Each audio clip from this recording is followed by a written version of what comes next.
Vamos então à segunda parte da aula sobre introdução às bacias sedimentares. Essa aula é parte do curso de Geologia Sedimentar no módulo de Geodinâmica de bacias sedimentares e processos da superfície terrestre.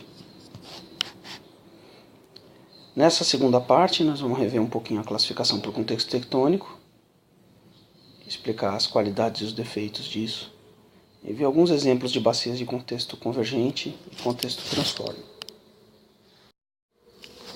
Então, voltando ao nossa visão simplificada das placas e das províncias com bacias com áreas subsidentes no planeta, nós vimos na última aula algumas províncias distensionais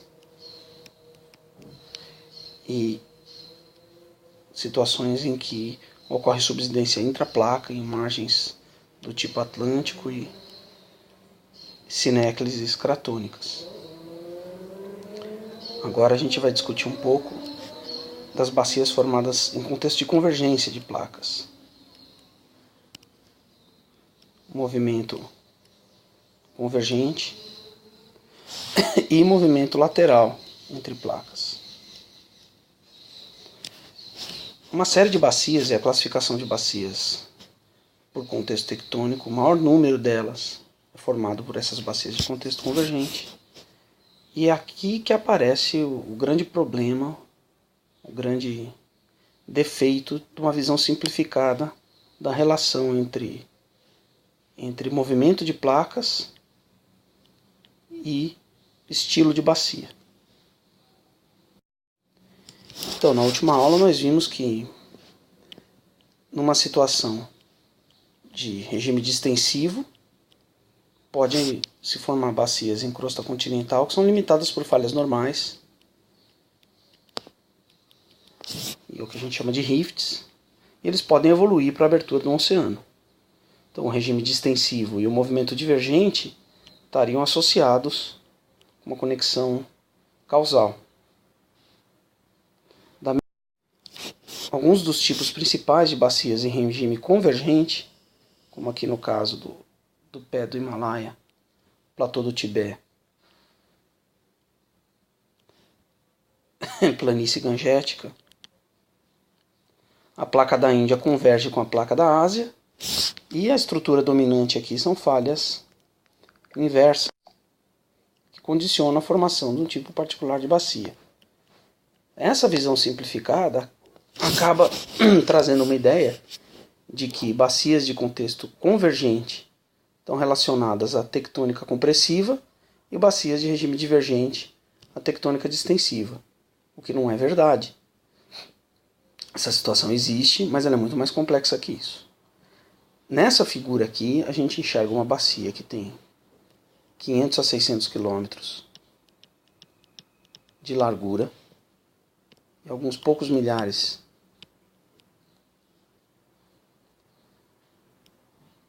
de quilômetros de extensão, que tem um flanco condicionado por um alto topográfico e o outro uma borda flexural.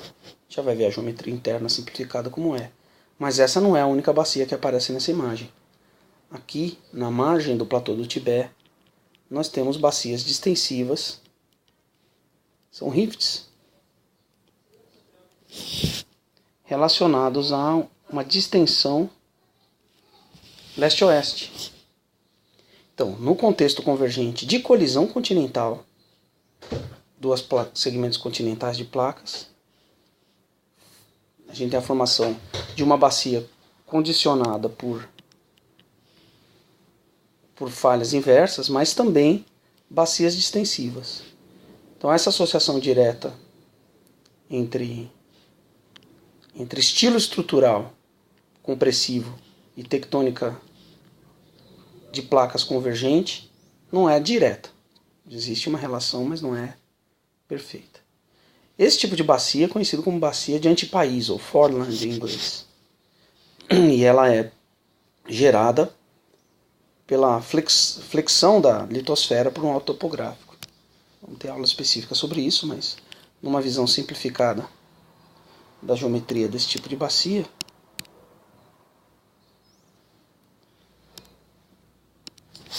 teríamos alguma coisa assim. Um alto topográfico, o platô do Tibete aqui. Platô do Tibete. O alto do Himalaia. Claro que mais uma vez com um exagero vertical enorme. Então isso aqui tem 5 km de altitude. E uma falha rasa de baixo ângulo inversa condiciona uma sobrecarga dessa região na litosfera adjacente, que causa um depocentro, flexiona, e um alto. Então essa bacia tem cerca de 1 km de profundidade, está de fato relacionada à falha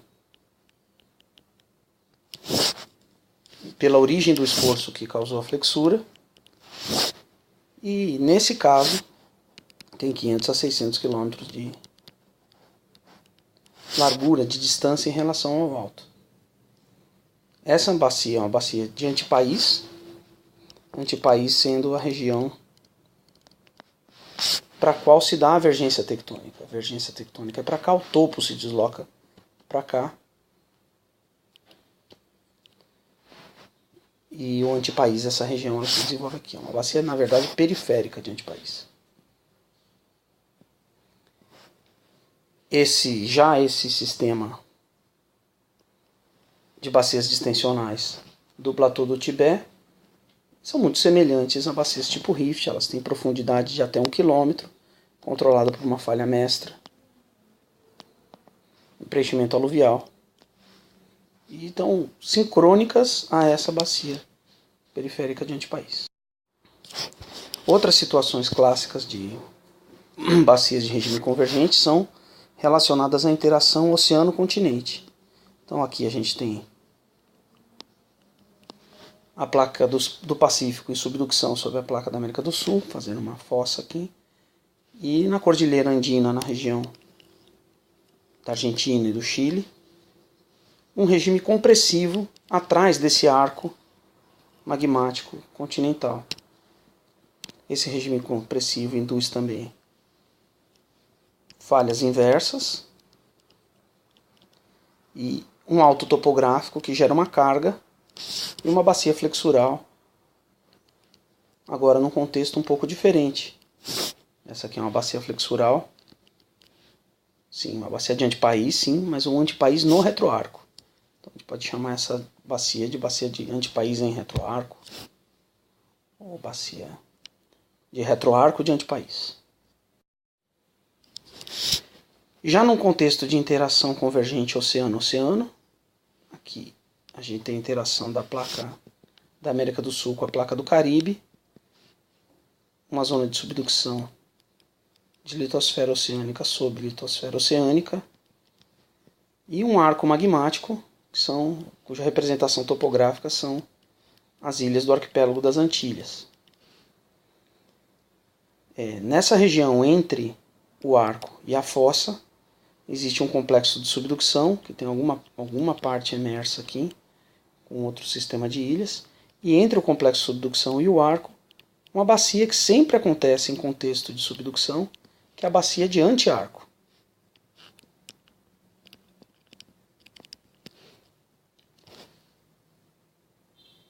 Para lá do arco, a gente tem uma região que é conhecida como back arc, e tem um outro tipo de bacia, que é uma bacia distensiva. Notem mais uma vez a relação entre convergência e compressão não é direta. Uma bacia distensiva, que é conhecida como bacia de back arc.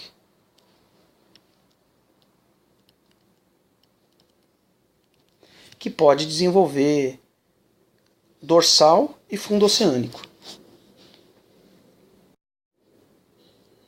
Mais uma vez aqui, a subducção oceânica da placa de Nazca sobre a placa da América do Sul, interação oceano-continente, e uma bacia de antiarco bem desenvolvida na margem do continente. Essa com uma porção aflorante aqui no litoral do Peru. Uma outra situação que forma a bacia também é a interação transforme de placas. Aqui nós temos a falha do levante, separando a placa da Arábia da placa da África, com movimento lateral, e a variação da geometria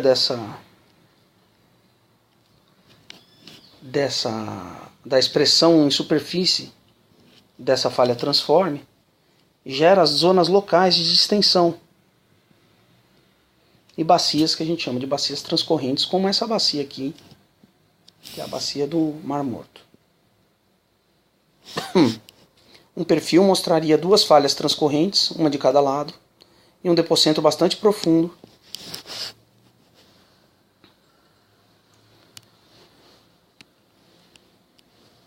com profundidades equivalentes aos rifts mais profundos e taxas de subsidência bastante altas. Então aqui uma falha de alto ângulo nessa margem, e na margem oposta outra falha de alto ângulo, aqui com algum relevo. Uma bacia com o Mar Morto aqui dentro, e uma profundidade muito grande com depósitos grossos dos dois lados, aqui, excedendo os 10 km. Subsidência intensa localizada num limite lateral de placas. Então, de fato, se a gente for fazer uma revisão, e aquela classificação diz que existem 4 tipos maiores de bacias, as relacionadas a limites convergentes, a limites divergentes, a limites transformes e bacias intraplaca. Quando a gente olha o que ocorre no planeta hoje, de fato existem bacias em todos esses contextos. Só que isso não dá um poder de prever o estilo que a bacia vai ter. Bacias distensionais limitadas por falhas normais podem ocorrer em contextos de divergência, em contextos intraplaca, e em contextos compressivos. Bacias flexurais, como a gente vai ver mais tarde, podem ocorrer em contextos convergentes e em contextos intraplaca. E existe uma grande complexidade nessa relação entre o contexto e o estilo da bacia. Uma coisa importante em salientar é que todos esses exemplos que a gente viu, com exceção da bacia de back-arc, talvez do anti-arco de interação oceano-oceano, estão sobre a litosfera continental. Por que isso?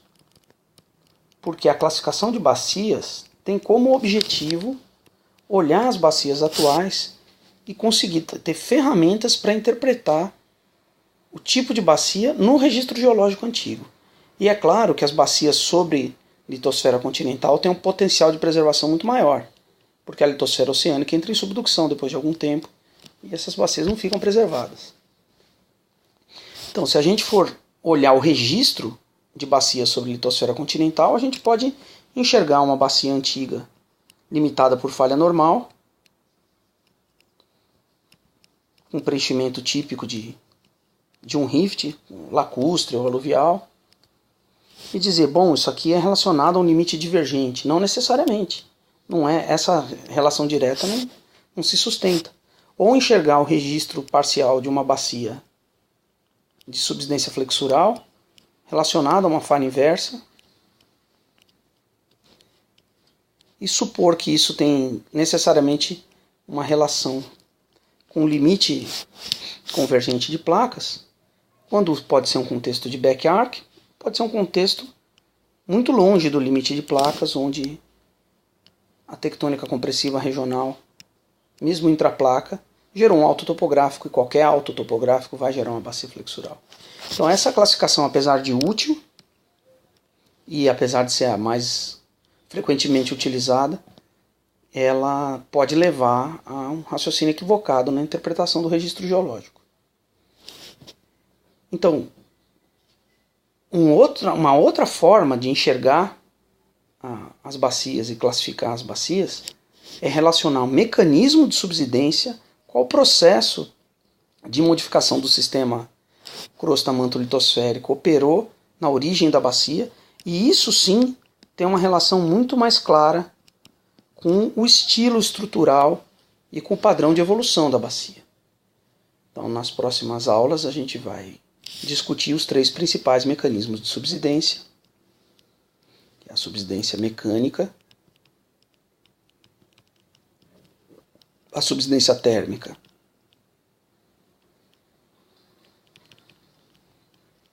e a subsidência flexural, e ver que alguma relação existe entre os mecanismos de subsidência e o contexto tectônico e o tipo de interação de placa, mas ela não é perfeita, mas que essa classificação simples, por mecanismo de subsidência dominante, tem um poder preditivo muito maior no estilo e no padrão de evolução interno das bacias sedimentares.